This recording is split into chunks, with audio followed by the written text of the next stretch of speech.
오늘 말씀은 히브리서 3장 1절로 6절의 말씀을 본문으로 해서 예수를 깊이 생각하라는 제목으로 하나님의 말씀을 증거할 때 우리 주님께서 저희에게 은혜를 맛보게 해주시고 그리고 성령 충만함을 통해서 돌아가는 시간이 될 수 있도록 인도하여 주실 줄 믿습니다.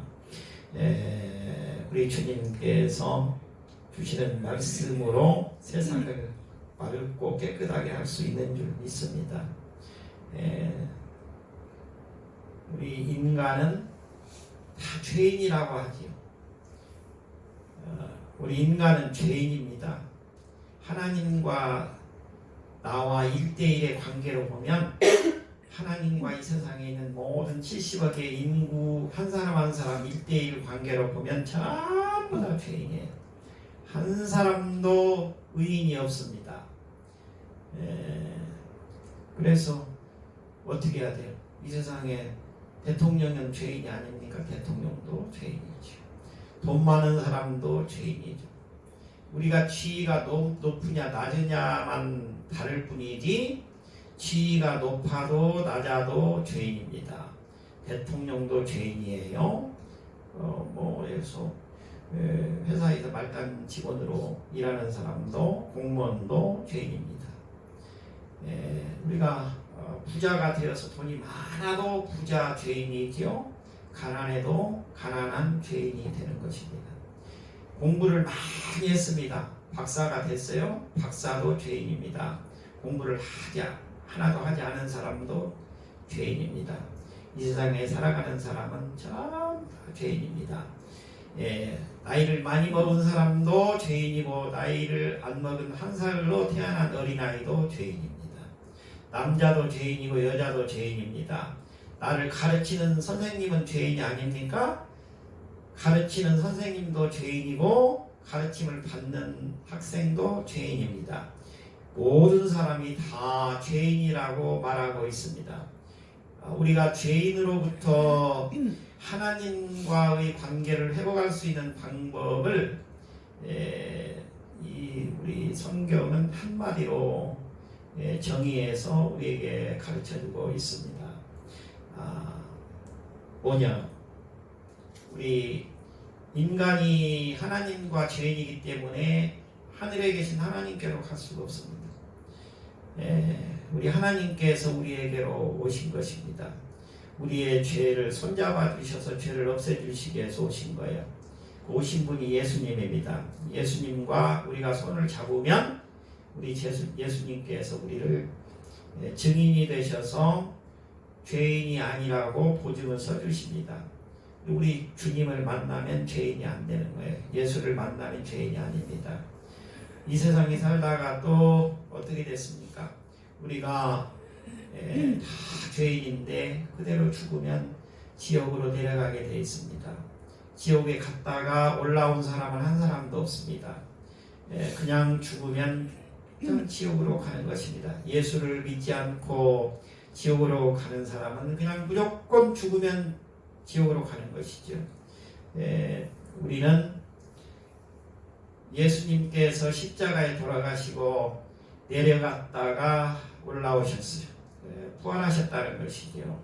그래서 우리가 내려갔다 올라오신 예수님의 손을 잡으면 우리는 죄를 다 벗고 하나님의 사람이 된다는 것입니다. 오늘 주시는 말씀을 통해서 은혜 받는 시간이 되실 수 있기를 예수님의 이름으로 축복해 드립니다.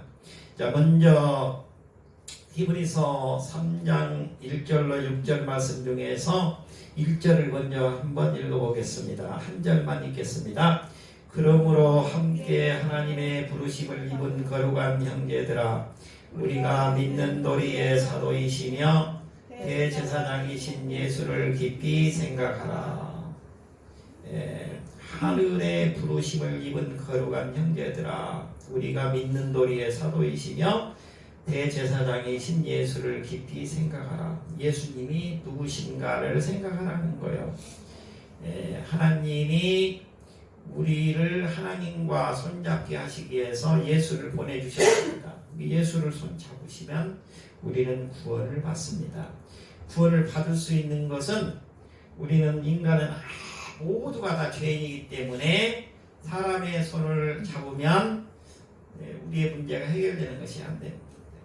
해결이 안 되는 것입니다. 아무리 학식이 많아도 아무리 지위가 높아도 아무리 재산이 많아도 해결되지 않습니다. 그러니까 돈이 없는 사람은 돈을 많이 가져봤으면 좋겠다 하고 거기에 거의 몰입하지요. 돈이 있으면 내 문제가 해결될 것으로 생각하는데 어떻게 보면 더 큰 나락으로 빠져들어갈 수가 있습니다. 돈으로 해결되는 것이 아닙니다. 못 배운 사람이 많이 배우면 해결될 것 같아가지고 쉬지 않고 공부를 해서 박사학위를 몇 개 가지면 문제가 해결될 것 같이 여겼지만 박사학위를 받는 순간 자기가 살아온 길이 그렇게 잘 되는 것이 아니라는 것을 깨닫게 돼요. 받아봤자 해결되는 것이 아니에요. 죄인은 죄인으로 그대로 있는 것입니다. 그 사람의 교육을 받는 학생도 죄인입니다. 그대로 있습니다. 학력으로 해결되는 것이 아닙니다. 돈으로 해결되는 것이 아닙니다. 무슨 지위로 해결되는 것이 아닙니다. 우리 주님은 박사학위도 없으셨고 우리 주님은 부자라는 말도 돈이 많다는 말도 들어보시지 않았습니다. 우리 주님은 그리고 무슨 박사학위가 있었던 분도 아닙니다. 우리 주님은 박사학위가 없었어요. 우리 주님은 돈도 많지 않았어요. 돈 벌려고 하지 않으셨습니다. 우리 주님은 또 어떤 높은 지위를 가지려고 하지 않았습니다. 우리 주님은 지위가 없으셨던 거예요. 박사학위가 없으셨습니다. 부자가 아니었습니다. 그럼에도 불구하고 우리 주님은 하나님의 아들로 이 세상에 오셨어요. 그렇기 때문에 우리 주님의 손을 잡은 사람은 온 인류 중에 그 어떤 사람도 열애자 없이 다 구원받을 수 있게 되었던 것입니다. 우리가 구원받을 수 있는 것은 유일하게 딱 한 가지입니다. 뭐냐? 예수 그리스도를 영접하는 것입니다. 우리 주님을 영접하게 되면 우리는 구원받을 수 있다는 것입니다. 구원이라는 것이 뭡니까? 산다는 것입니다. 산다는 거예요. 요한복음 14장 6절에 있는 말씀처럼 나는 길이요 진리요 생명이라고 말하잖아요. 나는 길이요 진리요 생명이다. 나로 말미암지 않고는 아버지께로 올 자가 없느니라. 하나님과 손잡지 못한다는 거예요. 하나님 계시는 천국에 우리가 들어가지 못한다는 것입니다. 예수 그리스도를 통해서 우리는 천국으로 들어갈 수 있다는 것입니다. 우리 주님의 손을 잡으면 우리 주님께서는 우리를 부욕해 해주십니다. 살게 해주십니다. 산다는 거예요. 죽지 않는다는 거예요. 우리 주님을 손잡지 않으면 박사학위도 필요가 없고 돈이 몇 천억이 있어도 의미가 없어요. 그 돈을 막 나눠줘 버려야 돼요. 빌 게이츠처럼. 빌 게이츠는 자기가 가진 돈을 팔면 아프리카 대륙도 사지 않습니까? 나눠주는 거예요. 1년에 몇 천억씩을 전 세계를 위해서 쓰는 거예요. 나눠주는 거예요. 돈을 벌어가지고 세상을 위해서 나눠주고 거기에서 필요한 것이지. 그러니까 미국의 맨하탄에 가면 맨하탄에 그 록펠러 재단이 자리 잡고 있다고 그랬잖아요. 그러니까 지금도 록펠러면 알아주는 거예요. 하나님의 사람이었기 때문에. 그 사람이 돈 버는 목적이 뭐였느냐? 하나님의 일을 하기 위해서 돈을 벌었던 거예요. 돈을 버는 것 자체가 목적이 되고 돈을 가지는 것이 목적이 되면 안 되는 것입니다. 그건 잘못된 삶을 살아가는 거예요. 아무 필요가 없는 거예요. 우리 주님께서 돈 없이도 세상을 구원하신 것처럼 대학 학위가 없이도 사람들의 완전하고 온전한 선생님이 되셨던 것처럼 박사학위 몇 개 가진 것보다 명문대학교 박사학위를 가진 것보다도 훨씬 더 훌륭한 그런 선생님이 되셨습니다. 공부해서 선생님이 된 것이 아니잖아요.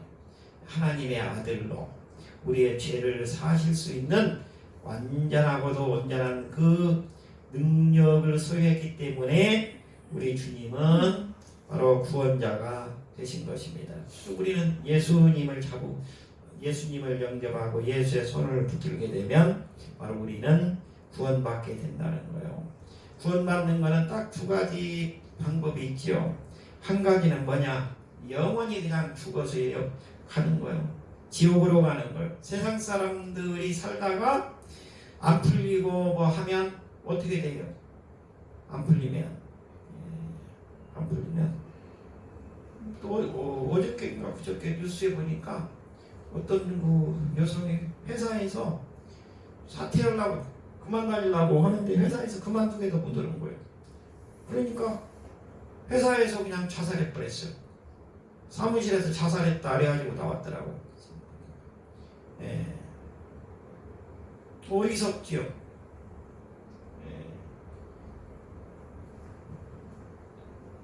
내가 내 문제가 해결이 안 됐다고 그래가지고 죽어버리면은 지옥 가는 거죠. 예수를 손 잡으면 그런 낭패를 안 당해도 되잖아요. 우리 주님께서 인도하시는 대로 살아나가야 돼요. 그래서 어떻게 해야 되느냐? 우리 주님의 손을 꼭 붙들어야 된다는 것입니다. 시편 63편 6절을 보면 내가 나의 침상에서 주를 기억하며 새벽에 주의 말씀을 작은 소리로 읊조릴 때에 하오리니 우리 주님께 우리가 매어달리면 다윗이 왜 훌륭하냐면 다윗은 그렇게 도망다니고 그렇게 이스라엘의 사울왕이 전 군대를 동원해 가지고 죽이려고 그렇게 뒤쫓았음에도 불구하고 계속 기도하는 거예요. 도망다니면서 풀 속에 숨어 있으면서도 숲풀 숲에 서 있으면서도 기도하는 거예요. 우리 주님께서 그때마다 피할 길을 내주시는 거예요. 살려주신 거예요. 훌륭한 하나님이 쓰시는 사람이 됐어요. 그래서 이스라엘의 구원자가 다윗으로부터 나온다. 다윗 어깨로부터 나온다. 우리 예수님도 다윗의 혈통으로 온 거예요. 우리 주님께 매어달리면 우리 주님께서는 살 길을 열어주신다는 거예요. 바로 우리가 주님 앞에 읊조려야 된다는 것입니다. 주님께로 온전히 돌아오면 주님께서 살 길을 열어주신다는 거예요. 빌립보서 2장 5절의 말씀입니다. 너희 안에 이 마음을 품으라 곧 그리스도 예수의 마음이니 우리가 마음에 온전히 예수 그리스도가 꽉 차 있게 되면 안 되는 일도 없고 못하는 일도 없고 불가능한 일도 없고 내가 기죽어 살 일도 없고 지금 내가 돈이 없어도 기죽을 필요도 없어요. 약간 답답하기는 할지 모르지만 우리 주님께서 할 일 다 하게 만들어 주시는 것입니다. 우리 하나님께서는 하나님의 일을 돈 가지고 박사기 가지고 그렇게 하는 것이 아니에요. 지위 가지고 오는 것이 아니다 그 말이에요. 우리 주님은 가장 연약한 자를 들어서 강하게 쓰시는 분입니다. 우리 주님이 이끄는 대로 살아가야 될 줄 믿습니다. 어느 애완동물을 파는 가게에 한 소년이 강아지를 사러 왔습니다. 아저씨, 저 강아지 얼마입니까? 그 아이는 강아지 값을 물어보고는 부탁을 했어요. 돈을 제가 마련해 가지고 올 테니까 꼭 저 강아지를 저에게 팔아주세요. 돈을 마련해 온 소년은 당당하게 자기가 원하는 강아지를 달라고 했습니다. 강아지를 아주 좋아하는 아이구나 라고 생각한 가게 주인은 소년에게 선심을 쓴 생각을 했습니다. 왜냐하면 소년이 사고 싶어하는 강아지는 다리 하나를 쩔뚝거리는 강아지였기 때문입니다. 얘야, 너는 강아지를 몹시 사랑하는 아이 같구나. 내가 같은 값에 저기 있는 튼튼한 강아지를 대신 줄 테니까 그것을 가져가라. 그런데 소년은 아저씨, 그냥 제가 원하는 것으로 주십시오. 왜 그래? 저 강아지는 다리를 쩔뚝거리는데 압니다. 주인은 의아해하면서도 할 수 없이 다리를 저는 강아지를 그 아이에게 팔았습니다. 아주 기뻐하며 강아지를 품에 안고 가게를 떠나는 그 소녀를 바라본 가게 주인은 가슴이 찡해옴을 느꼈습니다. 그 아이 역시 한쪽 다리를 쩔뚝거리면서 걸어가고 있었기 때문입니다. 오늘 또 우리 주님은 우리의 연약함을 보시고 간절히 만나기를 원하십니다. 그분에게 안기면 위안과 참 평안을 얻을 수 있습니다. 누가복음 19장 10절의 말씀입니다. 인자가 온 것은 잃어버린 자를 찾아 구원하려 함이니라. 우리 주님께서는 말씀하고 있습니다. 우리 주님은 강한 자, 권세 있는 자, 돈 많은 자, 박사학위 가진 자, 그런 사람을 위해서 온 자가 아니라는 거예요. 약한 자에게 오셨다는 것입니다. 우리 주님의 손을 잡고 우리 주님이 인도하시는 길을 따라가게 되면 우리는 승리하게 되어 있습니다. 사도행전 16장 31절의 말씀입니다. 주 예수를 믿으라. 그리하면 너와 내 집이 구원을 얻으리라. 우리에게 살 길이 열리는 방법은 바로 우리 주 예수 그리스도를 믿는 것입니다. 예수 그리스도를 믿게 될 때 우리의 삶은 온전히 모든 것이 다 해결되게 되는 줄 믿습니다. 자, 우리 주님은 어떤 분이냐? 우리 예수님은 대제사장이신 분이십니다. 대제사장이 뭡니까? 대제사장은 하나님께 제물을 올려드릴 수 있도록 지성소에 들어갈 수 있는 권한을 가지신 분이 대제사장입니다. 대제사장만이 1년에 한 번 지성소에 들어갈 수 있어요. 근데 그 대제사장은 레위지파에서 한 사람을 지정해서 그분이 대제사장이 되는 것이죠.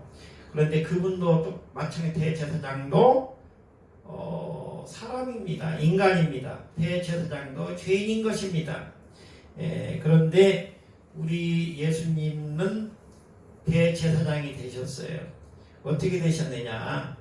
단번에 자기 목숨을 십자가에 온 인류의 구원을 위해서 내어줌으로 대제사장이 된 거예요.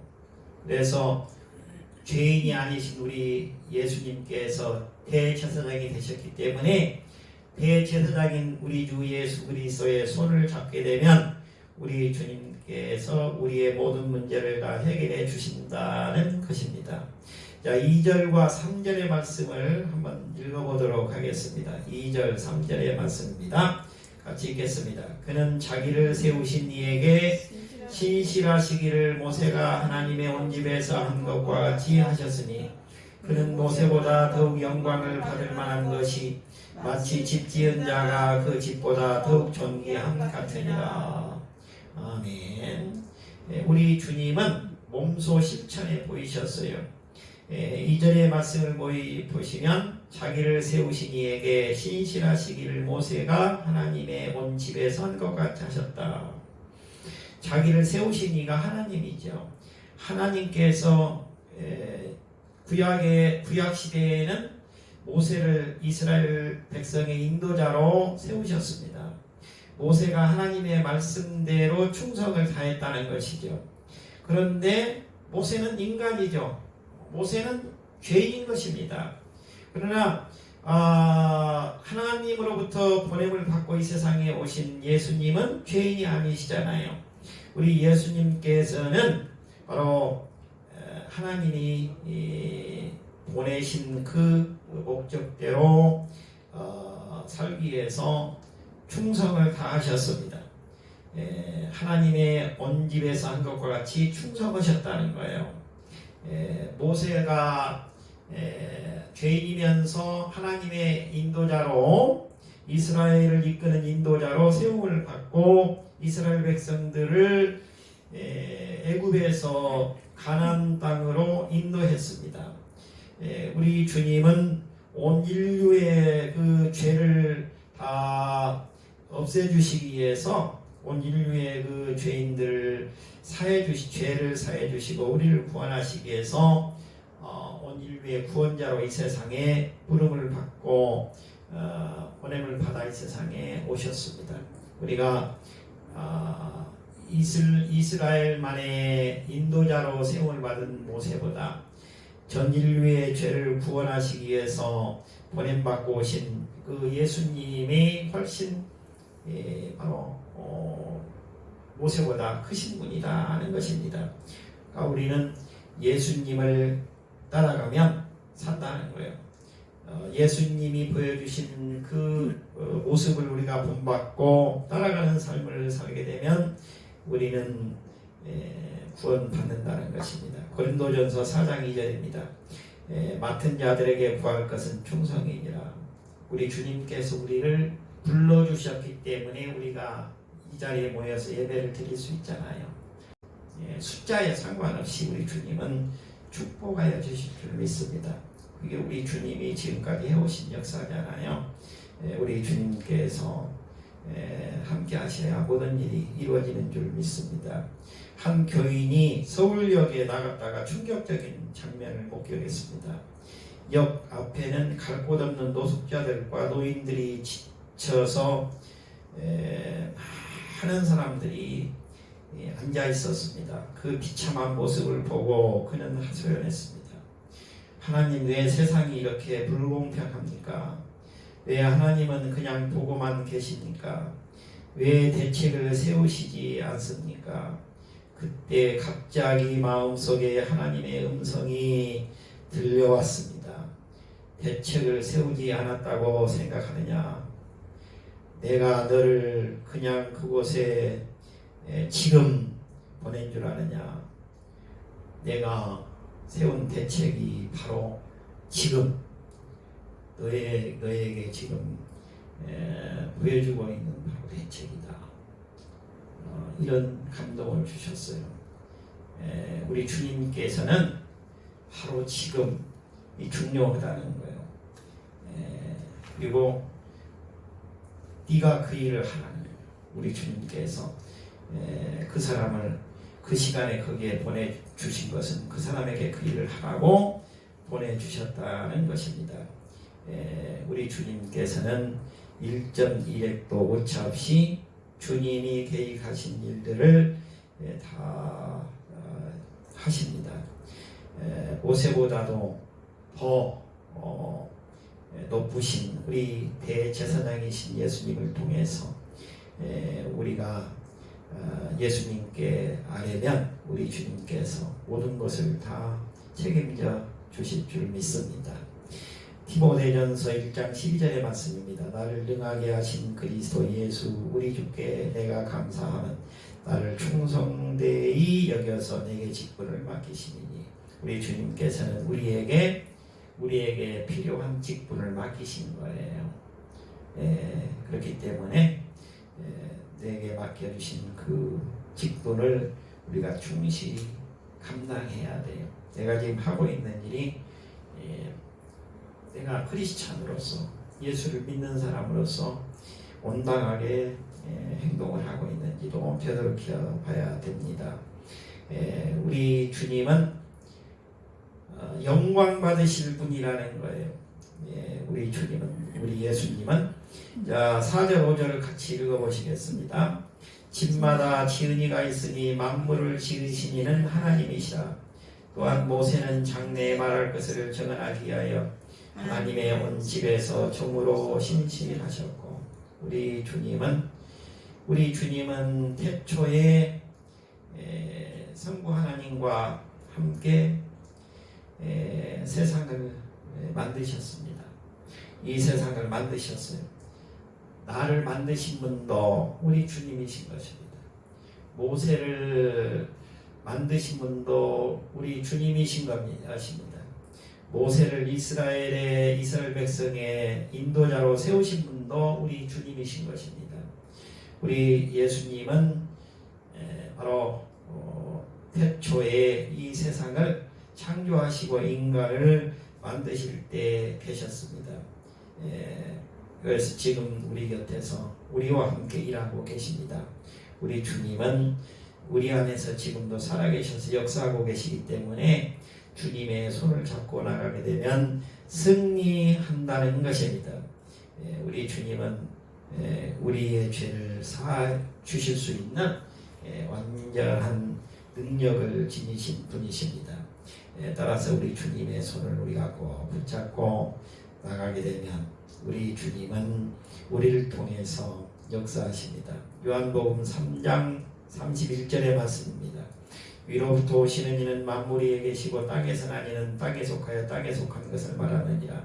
하늘로부터 오시는 이는 만물 위에 계시나니. 우리 주님은 하늘로부터 오셨다는 것입니다. 우리 인간은 땅으로부터 났다는 것입니다. 그러니까 모세하고 우리 예수님하고의 차이점은 뭐냐? 모세는 땅에서 났다는 것입니다. 그러니까 땅에서 났는데 하나님께서 이스라엘 백성을 인도할 수 있도록 인도자로 삼으셨다는 것이죠. 그러나 우리 주님은, 우리 예수님은 하늘에서 우리 성부 하나님께서 이 세상에 죄인들을 구원하시기 위해서 내려보내신 분이십니다. 하늘로부터 오신 분이라는 거예요. 그러니까 하늘의 것을 다 하시는 거예요. 우리 주님이 가지고 계신 그 모든 것을 다 행하실 수 있는 능력을 가지신 분이 우리 주님이신 것입니다. 그러니까 우리 주님의 능력을 우리가 받아야 돼요. 그래서 빌립보서 4장 13절에 보면 그 바울 사도가 감옥에 로마 감옥에 갇혀 있잖아요. 그러면서 그 엄청나게 그 시련을 당하고 있는 와중에도 말씀을 하시는 거예요.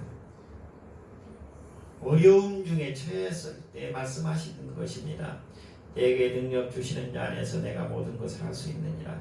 우리가 돈이 조금 없으면 조금 어려움을 겪을 뿐이지 돈이 없다고 해서 죽고 그러지는 않습니다. 현재 사람들은 그거를 못 참고 견뎌내지를 못하는 거예요. 없으면 없는 대로 그냥 자족하면서 사면 돼요. 돌아서 해야 돼요. 우리는 죄인이라고 그랬잖아요. 돈이 많아도 죄인이고 돈이 없어도 죄인이고 공부를 많이 했어도 죄인이고 공부를 안 했어도 죄인이고 권세가 있어도 죄인이고 권세가 없어도 죄인이고 대통령도 죄인이고 쓰레기 청소를 하는 사람도 죄인인 것입니다. 이 세상에 살고 있는 모든 사람은 다 죄인인 거예요. 그러니까 우리는 예수를 믿으면 나는 죄인이 아니다. 해방됐다. 예수를 믿어야 돼. 예수님을 잘 믿고 예수님께 모든 거 맡기고 욕심 내려놓고 살아가게 되면 우리 주님께서 책임져 주신다는 거예요. 그게 뭐냐? 내게 능력 주시는 자 안에서 내가 모든 것을 할 수 있느냐라는 거예요. 돈이 없어도 우리 주님께서 굶어죽게 안 한다는 거예요. 공부 안 했어도 공부 못했다고 해서 낭패당하지 않게 해주신다는 거예요.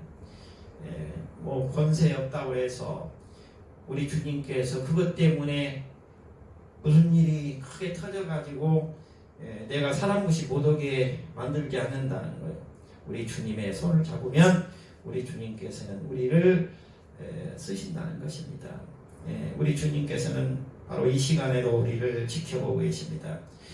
어떤 한 사람이 항공모함 케네디호에 승선하게 되었습니다. 그는 비행기가 뜨고 내리는 것과 가상 폭격하는 훈련을 지켜보면서 감격적인 경험을 하게 되었습니다. 비행기가 배에서 뜨고 내리는 것은 위험한 작전이기 때문에 선장은 이를 지휘탑에서 지켜보고 있었습니다. 비행기가 24시간을 계속해서 뜨고 내릴 때 선장은 언제나 그곳에 머물러 있으면서 비행기가 뜨고 내리지 않는 중간에 가끔씩 새우잠을 자곤 했습니다.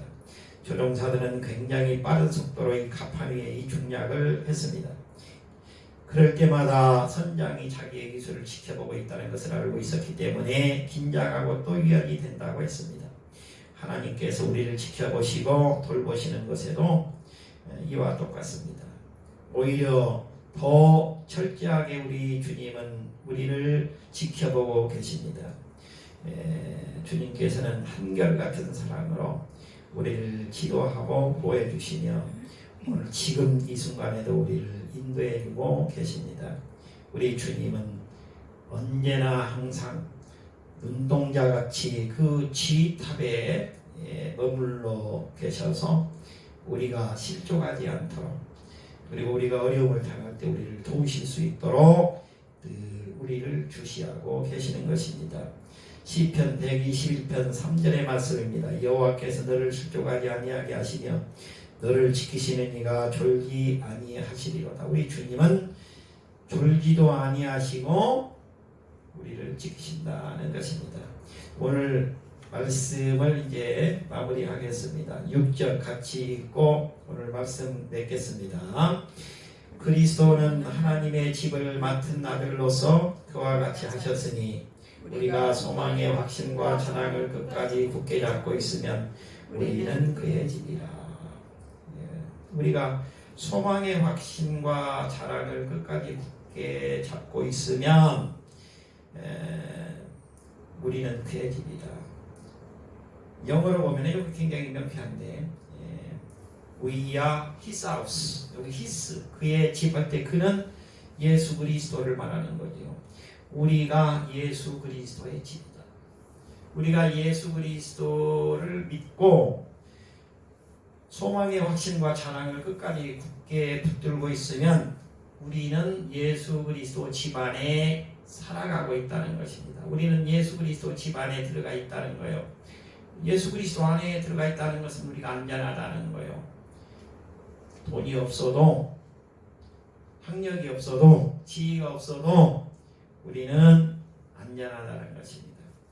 우리 주님께 우리가 끝까지 매어달리고 우리 주님을 끝까지 붙잡고 살아가는 삶을 살게 되면 우리는 안전합니다.